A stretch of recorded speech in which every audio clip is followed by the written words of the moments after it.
Hey, this is Nan Feist. Welcome to my studio. Today I'm going to talk about the spine up. So we have evolved on this planet in this particular environment that includes gravity. So the spine has evolved to have the primary function of being upright out of gravity.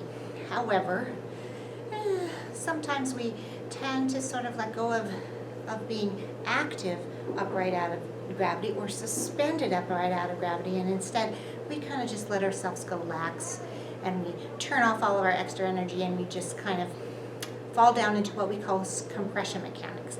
Compression mechanics are like those adobe huts that are stacked one on top of the other on top of the other. The bricks are stacked one on top of the other on top of the other. That's compression, where it's upright because they're all collapsed down in. But we don't have compression mechanics. We have suspension mechanics. Just like the Golden Gate Bridge, we should have a lot of cords, the muscles, and a lot of levers, the bones, that keep us upright out of gravity. And the spine knows how to do that. It learned how to do that over years and years and years of evolution. However, we get lazy, we don't do that, right? We have what we call the law of conservation, which I call it laziness. We're conserving our energy, using the least possible amount of energy just in case we might have to run away from a fire or fight a tiger, that we will have that energy available should we have to do that. But we really don't run away from fires or fight tigers very much anymore. And anyway, if you wanted your vehicle to run really well, you wouldn't put it in the garage and never start it except when you need it in an emergency and then started it. It's better to keep it in good top order, good running shape. And that's what we're talking about here, getting the body in the habit of using the spine as a normal operating mechanism, so that when we really need it to do something for it, it's already operating with the best possible mechanics. And I say mechanics, but the spine really has 3 different functions that it does. I love that about the body. It's very utilitarian. It likes to have several functions at one time for all of its body parts. And in the spine's case, the spine has 3 functions. It has a mechanical function, right? It is the upright pole, all the muscles attached to it, the bones attached to it. It really turns us and moves us and picks us up and moves around. That's its mechanical function. It also houses the diaphragm.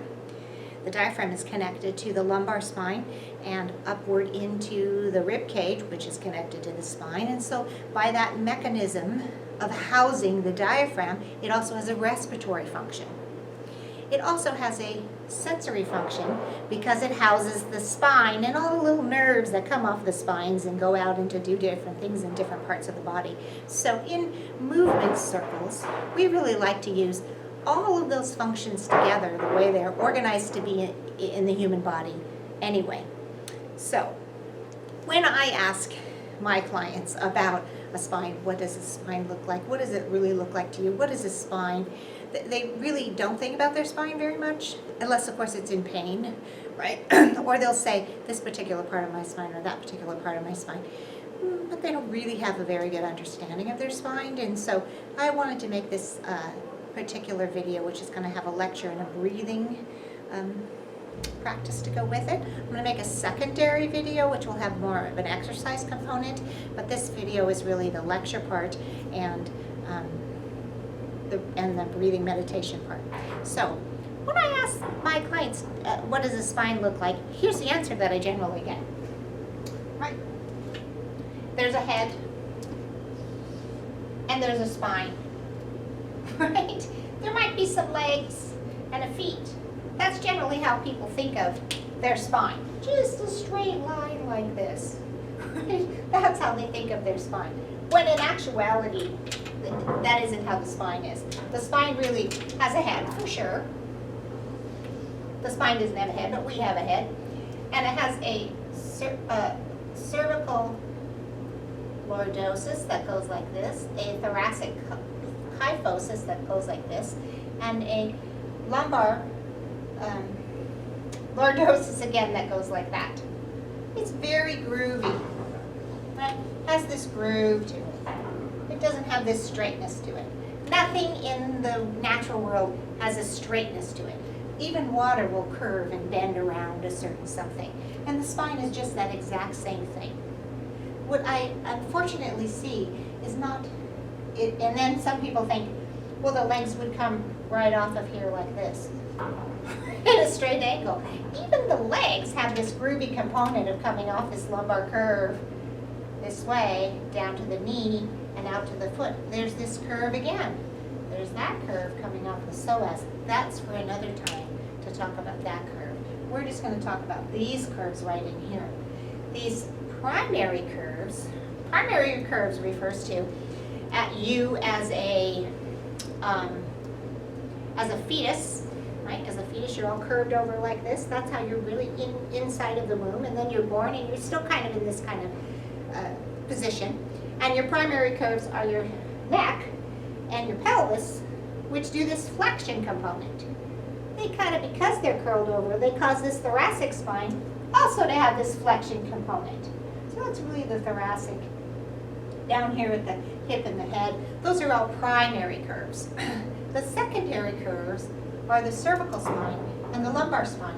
And the cervical spine and lumbar spine's job is really to push the head away from the rib cage, to push the rib cage away from the pelvis. They start to suspend you a little bit.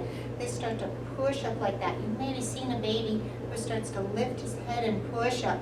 That's the development of the secondary curves, the cervical spine and the lumbar spine. So they should have this nice, long, less of a curve for sure, but less of a curve that really kind of lifts up and stays over the center of gravity rather than this falling into gravity in the front, whereas we often see the bare belly or the tucked under position of the lumbar spine. They really need to be pushing that line, that spine straight up in the air rather than collapsing down in the compression mechanics. So here's what compression mechanics look like. I'm going to go over here. They really look like a head, and then there's this cervical spine that has too much curve into it, into the front, which causes the thoracic spine to have too much curve in the back, which causes the lumbar spine to have too much curve in the front. And there's probably a little tuck under of the tail. When these curves start to move forward into forward space, which is where we tend to live, by the way. Everything we do is in front of us, so we get to living in forward space all the time. We lose our compression this way. We start to draw down a little bit as we draw in. We draw down together. It doesn't have this nice lifted long curve like this. It's more short like that. So what we're going to do in our breathing practice is learn to pull this cervical and lumbar spine backward this way, to kind of begin to feel backspace a little bit, to lift us up this collapse forward into front space. You know, we see this as we age. We see this, people start to go here, and next thing you know, they're on the walker, right? And then the next thing you know, they're in the wheelchair. They've just completely collapsed into this place. Yeah. And so what we're trying to do is create this uplift in the cervical and lumbar spine to recreate our suspension mechanics. All right.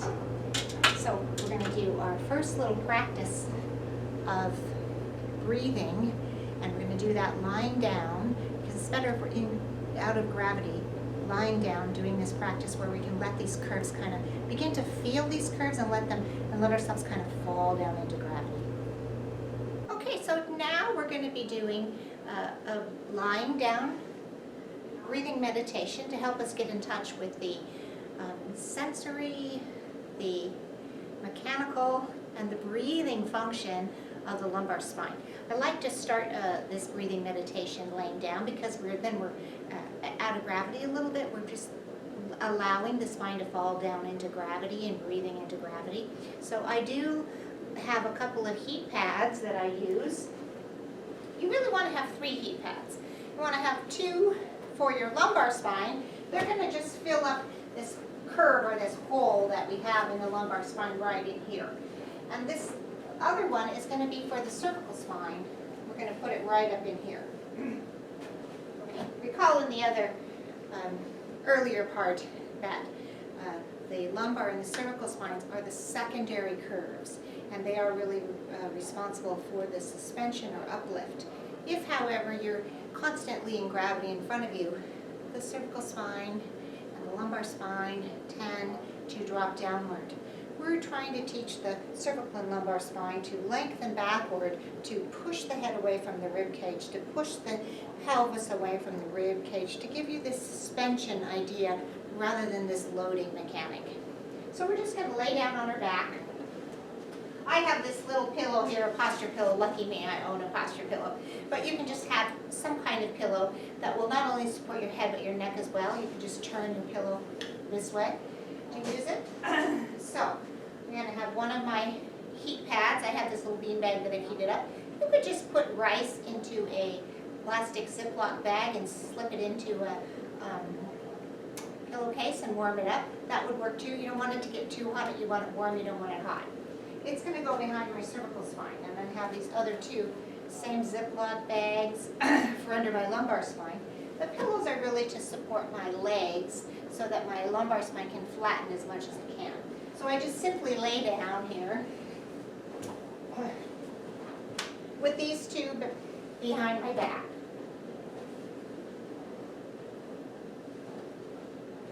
Filling up that curve in the lumbar spine, and this one behind my cervical spine, the curve in my neck.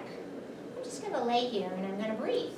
When I breathe, I'm just going to notice the heat that is in those pads and just feel the heat. Heat is very expansive, so it causes our sensory system to really begin to expand out a little bit, to calm down, to relax, to expand out. So that's all we're doing, using our sensory function of our spine, right, to feel the heat and breathe into that heat. And when you exhale, you're just going to exhale, falling into that heat. We're also using the spine in its respiratory function because it houses the diaphragm as a breathing in mechanism. So we're just going to ask this part of the spine down here where the heat is to pull that breath in like a slingshot, loading up. And on the exhale, we're just going to fall down into it, letting the front belly fall down into the spine. So breathing into the back, into the heat, and exhaling, falling down into it. We'll do that a few more times. Breathing into the back of the diaphragm down here in the lumbar spine. And exhale, falling into it. And breathing in the back. And exhale, falling down into the heat. Feel the heat? Yeah, as you breathe in, let that heat just pull that breath in and expand. And as you exhale, just fall down into that heat. Inhaling the back, exhaling the belly. And now we're going to bring our attention to the cervical spine. So in the cervical spine, it's really connected to the breathing apparatus through the nose and through the air passageway at the back of the throat, right? So as you breathe in through the nose and the sinuses and you go down the back of the throat, you'll get to the cervical spine. So the cervical spine pulling in backward like that slingshot, loading up, pulls the breath right in through the nose. Let's try that. First of all, just feeling the heat in the back of the neck and breathing into it. And exhaling and relaxing into it. And I'm letting my little sensory antennae feel down into the heat. They could also be feeling down into the pillow or even down into the floor. Just breathing in and exhaling, falling down into the pillow. So I'm going to breathe in the back of my neck and exhale, falling down in. A few more times. Using my spine as a mobilizer to pull the breath in through the nose. And when I exhale, let it go right down the spine, right down the drain. 2 more times. Using the spine to pull in, to open up the air passageway, the throat. And exhale down the drain. And last time for that exercise. Breathing in, pulling in. Exhaling down the drain.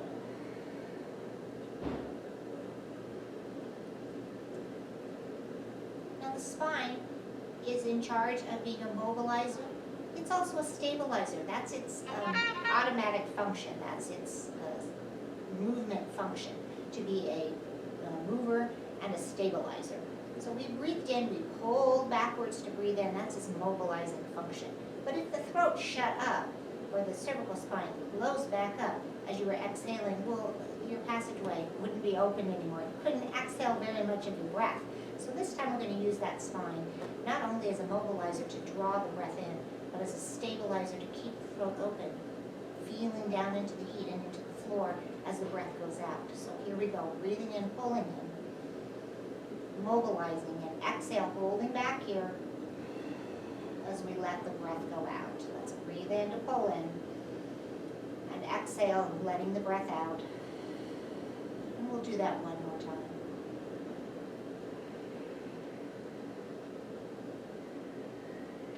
If you add in the sensory piece, we're feeling the heat, so just breathing into the heat and exhaling down into the heat and letting that heat pull in and exhale into that heat. You get more bang for your buck if you really use that sensory function to help you out with the mechanical function, right? We're going to put those two together. We're going to breathe in the back of the diaphragm into the lower back, and we're going to breathe into the neck. So here we go. Breathing in the low back and the neck, and exhale down the drain. We're going to keep those pieces of the spine, the lumbar and cervical spine, engaged into the mat, or feeling with the sensory function into the heat on the exhale. Breathing in, pulling in, exhale. Letting the belly do the work, right? Keep the spine engaged, let the belly do the work. Keeping the neck, cervical spine and lumbar spine, neck and back engaged while the belly exhales. Let's do one more of those.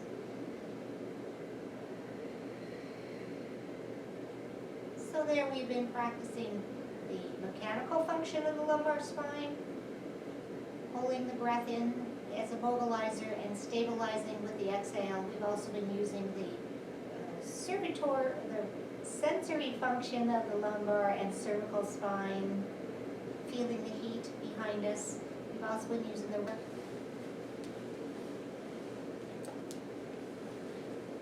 shake it off. Feel how you feel on your feet. Feel how your spine feels. Maybe you might be feeling a little more lifted up. Definitely you should be feeling a little more back space. I really encourage my clients to open up their observing mind and feel the difference.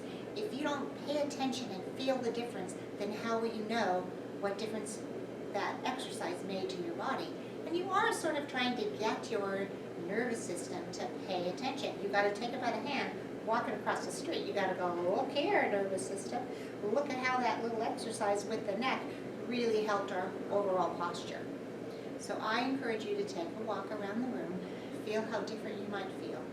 And we'll come back and we'll do this same exercise in sitting. Right, we're going to do that same breathing exercise that we just did, lying down on the Cadillac. But now we're going to do it in upright space, but we're really trying to stay over our center of gravity rather than being too much in forward space or too much in backward space. Breathing alone can make you too much in forward space or too much in backward space. So I'm going to turn to my side and demonstrate for you an upper respiratory breathing pattern. This is a pretty common breathing pattern. It's to breathe in up here into the lung. Fully up here, it causes the lumbar spine to curve too much because the diaphragm is all connected up inside of the rib cage, and its crura or tail is connected to the lumbar spine. So as you breathe in full up in here, it yanks on your lumbar spine into this position that we so commonly see people living in. Right?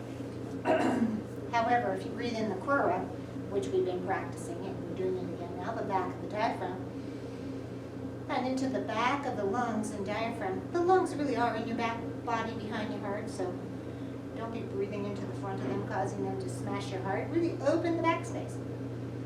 And ask the belly to pull in. Close down and push the breath out of the diaphragm. So we're going to try this little exercise with the hand in the back and one hand in the front. And we're going to start this breath pattern with both of them breathing, not up here in the upper respiratory breathing, but down here in the diaphragm. So we're going to breathe in by pulling these two apart, expanding them out in that moment of tensegrity, and exhale, return, and breathe in. And exhale, return. And inhale, breathe. Exhale, return.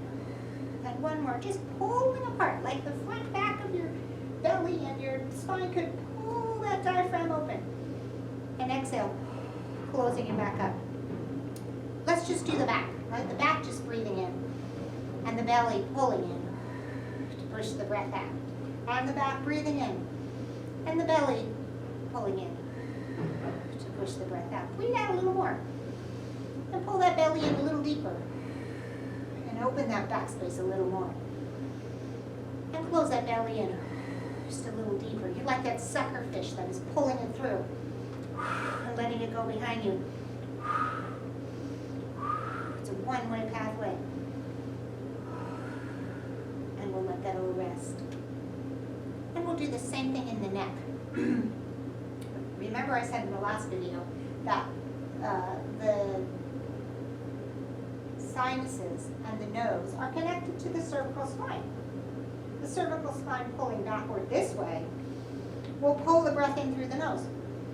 And then exhale, much like a slingshot, right? We're using our cervical spine to pull the breath in and exhaling to let it go. Remember this mobilizing exercise? And then exhale. But remember the stabilizing exercise? We breathe in into backspace. We stay in backspace when we exhale. Right. So let's try that with the hands. I have one in my back of my neck and one in the front of my neck. And as I breathe in, I'm going to expand them out. And exhale to bring them back. And through my nose. And exhale to bring them back. And one more. This moment of tensegrity is so stretched out. And how about we do that with just the back space? Breathing in. And exhale the belly. And breathing in. Back space and exhale the belly. And breathing in, back space. That mobilizing moment. And exhale the belly with that stabilizing spine.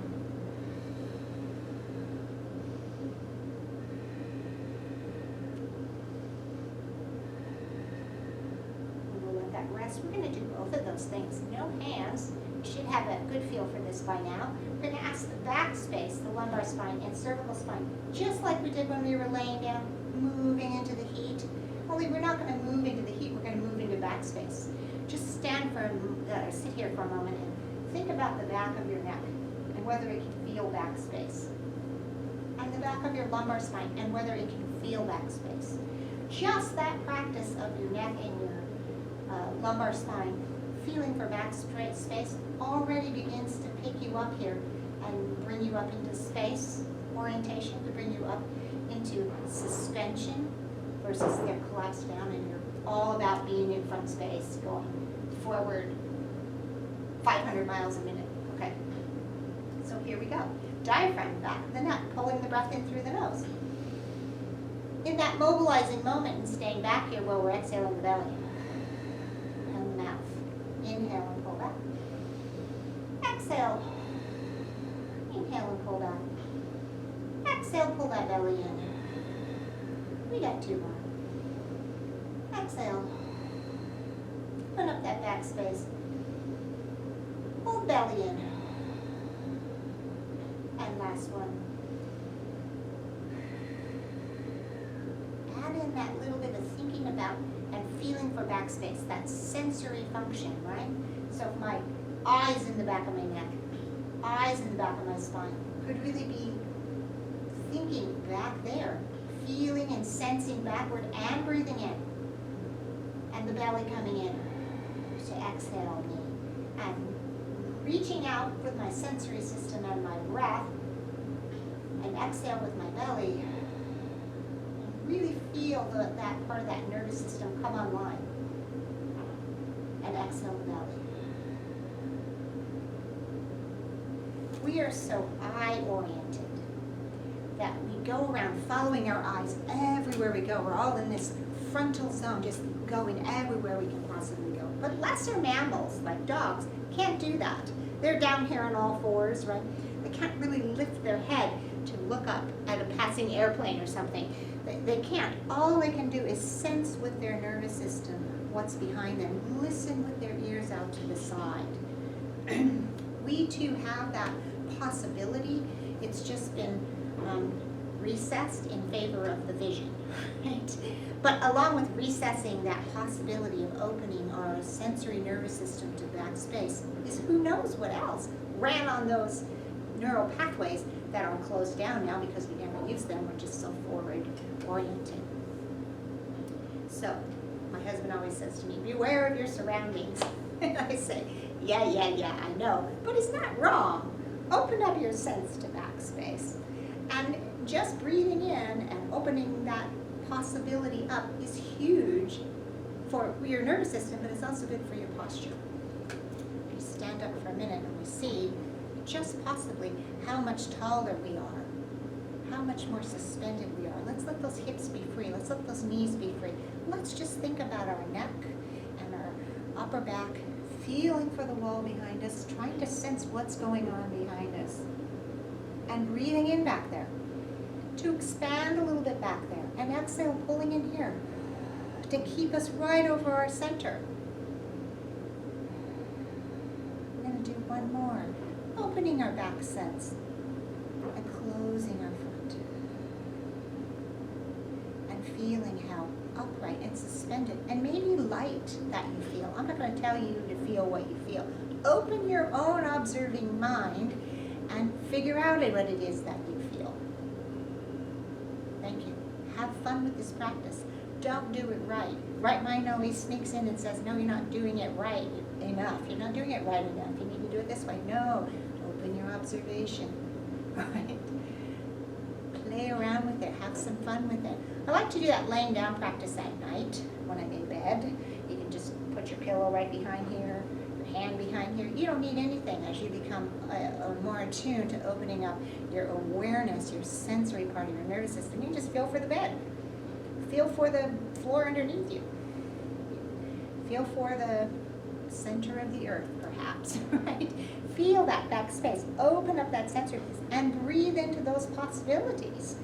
It really opens up your non-stress system, the parasympathetic system. So if you're laying down and you're going to bed anyway, open up your parasympathetic system and get some non-stress nervous system working for you so you can have a nice quality of sleep.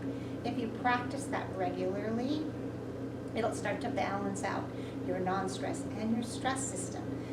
Operating from eyes going forward and getting something done in the good old drive mechanism that we have so associated with in modern society is all activating the stress system. So thank you very much for tuning in to this lecture and breathing meditation for the spine up. And watch my next video, which is an exercise called at the breakfast bar for some more of the mechanical piece of the spine. Thank you.